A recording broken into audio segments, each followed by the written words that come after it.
I think the question is, who believes that they are blessed and highly favored? You can say it, but do you really believe it? So this morning is Breakthrough Sunday. It's our first time that we are doing Breakthrough Sunday. It's going to be an annual event that we do, where we plan for, where we look to, and where we treasure in our church calendar. But a lot of you guys are probably sitting here this morning and you're thinking, what is Breakthrough Sunday? What does it entail? What does CFC got planned for us? So I'll explain a little bit later what it is. But I think before we get there, it is really important to understand who God is, especially in certain areas of our lives. So my sermon title for this morning is Faith or Fear, with a question mark. Do you live by faith or live with faith, or do you live with fear? Do you live by fear, or are you living a life of trusting in God for your provision in every area of your life? I'm going to read a scripture, and then we're going to come back and look at it a little bit later. Luke 21, verse 1 to 4 says, "And he looked up," this is Jesus, "and he looked up and saw the rich putting their gifts into the treasury. And he saw also a certain poor widow putting in 2 mites. So he said, 'Truly I say to you that this poor widow has put in more than all. For all of these out of their abundance have put in offerings for God. But she out of her poverty put in all the livelihood that she had.'" So this morning I'm going to be talking about a subject that a lot of people don't like when we talk about in church. A lot of people don't think it's something that should be spoken about in church, and that is the subject of finances. Do you know that Jesus' ministry, a lot of it, a substantial amount of it, he spoke about finances? And this has become a taboo topic around the world in a lot of churches, and you can see the churches that do speak about it, how the members, when they speak about it correctly, how the members are blessed from it, and they just live a different life to the people that don't talk about it, or to churches, to a lot of churches. I'm not saying every church, but to a lot. I remember my grandfather used to say, when you would drive through Zambia and you would see a church that a tent that they planted and it kind of fallen apart, and he would say to the people he was sitting with, "You can see that that church has not spoken about tithing." I want to share my personal testimony. So when it came to finances, so a couple years ago, I think when I finished school, there was always something inside of me that wanted to be a big giver, that wanted to make a difference in people's lives. Not just praying for people, but being able to bless people. I heard a sermon when I was young, or someone say, "Do you want to be someone when someone's in need and your heart goes out for them? Do you want to be the person that prays for them? Or do you want to be the person that is, if the Lord says, go for it, that you can make a difference?" And I said, "Lord, I want to be that person that is able to make a difference when you need me to." One of the definitions I heard someone say of what does it look like to be prosperous? And they said, being prosperous is never ever having to say no because of finances to a need that God wants you to attend to. So I had this on my heart, this burning desire to be a big giver in God's kingdom and to make a difference. And when it was about 2020, I think it was 2020, it was when COVID happened, I went to go visit someone. So can I ask, can I please have the mic? Something's bugging me over here.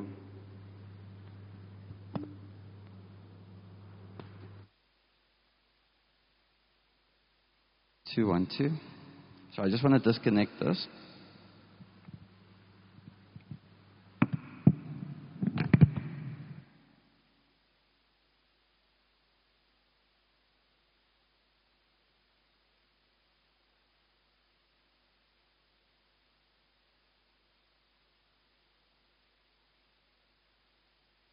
Thank you so much. So in 2020, I went to go visit someone. Someone told me about this new thing called MTI. Who of you guys heard of MTI? Mirror Trading International. And it got presented to me, and I was so excited. And it ended up being a Ponzi scheme, pyramid scheme, whichever way you look at it, it was a scam. And when I heard it, it was like, okay, I just started seeing the difference that I could make in my life, in my family's life, in the kingdom of God. And it was something that I'd been looking for, or an opportunity. And I left that meeting so excited. I phoned all my closest friends and family. I said, I've got this thing. It's called MTI. I don't know how to explain it. I'll get someone to explain it to you. And anyway, over the next few months, I got a few people involved in it. And we were building a strong team. Luckily, we were at the end of it before it went bust. So my network wasn't as big as some other people's networks. I heard people that had sold their property, and the one couple had sold their whole farm, and they put it into MTI, and they lost everything. And it ended up being a scam. And it was, when it happened, it was truly embarrassing. I didn't sleep for a few nights. I'd gotten people involved in this, and I felt terrible. And then also, like, these dreams had been shattered. And I was like, but Lord, my heart was so pure. I had all these dreams. Lord, if you had blessed that, you know what I could have done for the church, Lord, and stuff. And you spin all these stories. And I really believe that the church that I was in was partly to blame because the church had stopped speaking about finances boldly and openly. So as a young person, what do? If the church doesn't speak on something, you look to the world for answers. Amen? If we don't talk about these difficult topics in church, like sex, like money, our younger generation are going to go look for answers in the wrong places. Because the Word of God says that wealth that you gather quickly, you're going to lose it. But it says save little by little, and you will accumulate much. But see, that hadn't been shared with me. So I couldn't see red flags because I wasn't equipped with what to look out for.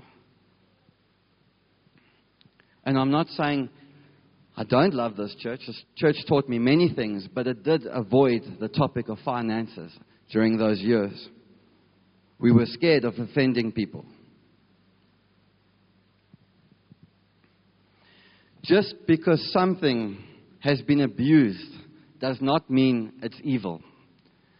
This morning, who of you arrived here by some form of transport? Maybe by a taxi or by your own vehicle. Who came this morning by a motor vehicle or even a motorbike? Awesome. Do you know that there have been people that got drunk behind a wheel and killed innocent people? They abused motor vehicles. But the world doesn't say when that happens, you know what?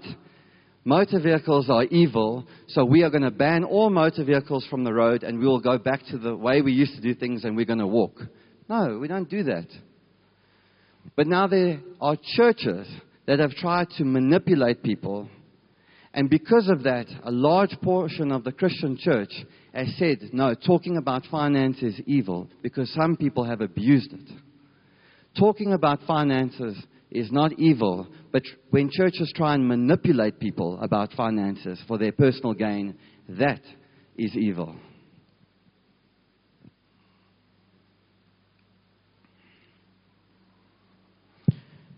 So if we go back to the story of the widow, we can put it back up on the screen. I want to give a definition of a widow. So a widow was someone that had lack. Because back in those days, the women didn't really get jobs. So if they lost their husband, they lost their source of provision, the one that would provide for them. So widow, she was among the most vulnerable people in society. No husband meant no legal protection, no inheritance right, no income, and no social standing. She was completely dependent on others' charity, or on God. So why does Jesus stop her? So in the middle of all this, he stops his whole sermon to talk about her. So a lot of us in the church today, if we see someone, so this is someone that lacked. She didn't have an income, a source of income. She didn't have a husband. It says that she gave 2 mites, and Jesus said that she gave her whole livelihood. So all she had was these 2 mites. It's basic. It's a very small financial value that she had, numerical value. And Jesus stops his sermon to talk about her. But the question I have is, why, if Jesus loves her, does he not stop her from giving all that she's got left? How many of us, when we see people that have nothing, we've had it, our staff have said it in the church, yeah, but what if they don't have anyone? What if they don't have anything? What if they are from the street? You know, they're a car guard. And, you know, all they get is maybe 20 rand in a day. You know, how can we tell them to give? Jesus never stopped her from giving everything that she had. A lot of us in the church today with that mindset would think that Jesus didn't love her because he didn't tell her, hey, keep the little. You've only got a little. Rather keep it. Jesus didn't lack anything. When Jesus was born, the 3 wise men, what did they bring? Gold, frankincense, and myrrh. They had to bring it on animals that had to carry it. They say, if you look at if you go back in that time, a liter of gold was worth in today's value about 20 million rand. And they say, scholars say that he was given far more than that. So when Jesus came to the earth, he never lacked. I will do a sermon one day on where they think that money, where did it go. But Jesus never lacked. When he had to pay taxes, he said, you know, just go get a fish. I'll get a coin out of his mouth. Jesus was never in lack. God always provided for him. Jesus didn't need those 2 mites. So why doesn't Jesus stop her if he loves her? Because he understands what she is doing.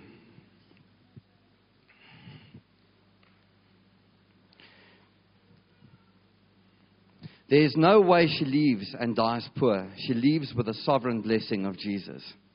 It's not about God needing your money. Philippians 4 verse 19 says, but my God shall supply all your need according to his riches and glory by Christ Jesus. Romans 1 verse 16 to 17 says, for I am not ashamed of the gospel of Christ, for it is the power of God to salvation for everyone who believes.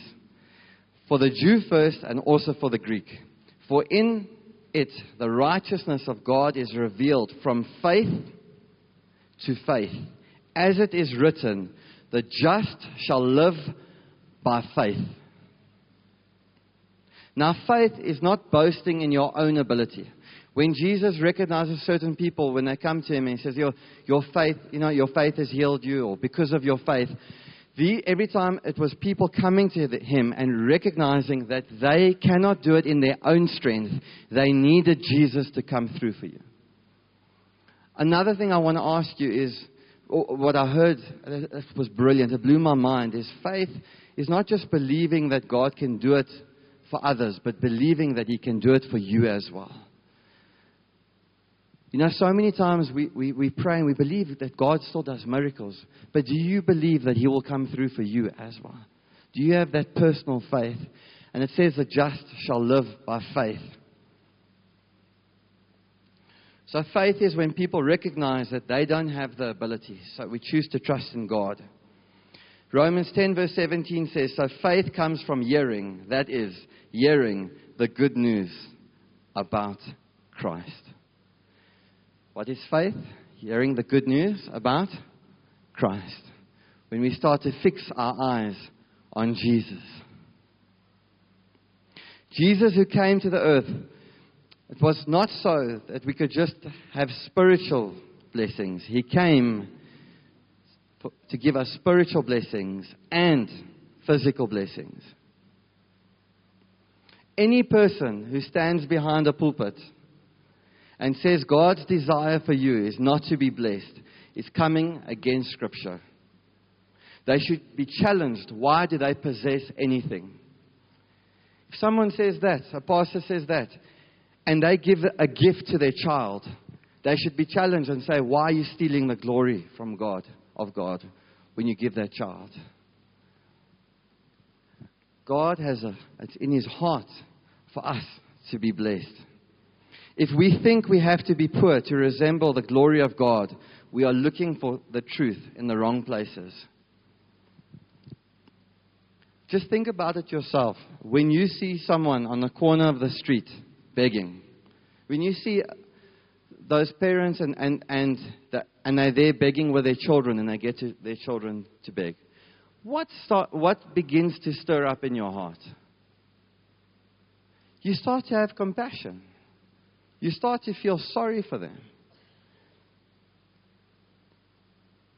You don't want that. When you think of your child, if you have a child and you see children there, you don't think that's what I want for my child one day.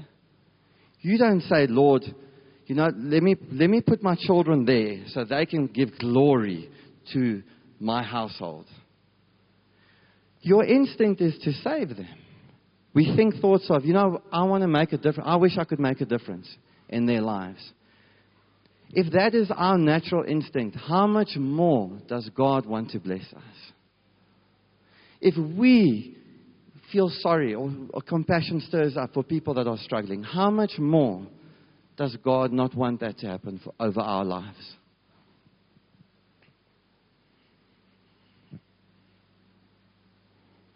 The wealthiest man that ever lived was King Solomon, and he said, "Trust in the Lord with all your ways and lean not on your own understanding." When you trust and rely on Him and not in your own ability, and you trust in a higher ability, there's a choice where you rely on, when you don't trust in your own ability and you trust in God's ability, you are trusting in a higher ability. But there's always a choice where we rely on our own ability or on His ability. So like I said, money is not evil, but the love of money is evil. God does not want you to love money. He wants you to love Him, to keep our eyes on Jesus. But He does not want you to be cut off from resources. He does not want us to love money. He wants us to love Him. But He is not cutting us off from resources. Church, you are very quiet this morning. Is this an uncomfortable topic? Guys, what we can do with our finances is this much.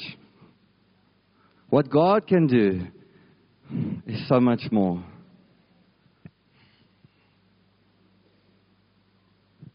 God does not only speak about money as a resource, but there's something special when it comes to giving. So this next part, guys, if you and your children, the younger generation, please, our teenagers that are sitting here, don't wait to hit 40 before the light bulb goes off. If you can click now on what I'm going to speak about now, it will change the way you see finances forever. It will change the way you see your Heavenly Father forever. Are you ready, church? 2 Corinthians 9, verse 6 to 11. Remember this, a farmer who plants only a few seeds will get a small crop, but the one who plants generously will get a generous crop. You must each decide in your own heart how much to give. And don't give reluctantly or in response to pressure, for God loves a person who gives cheerfully, and God will generously provide all you need. Then you will always have everything you need and plenty left over to share with others. As the scriptures say, they share freely and give generously to the poor. Their good deeds will be remembered forever. For God is the one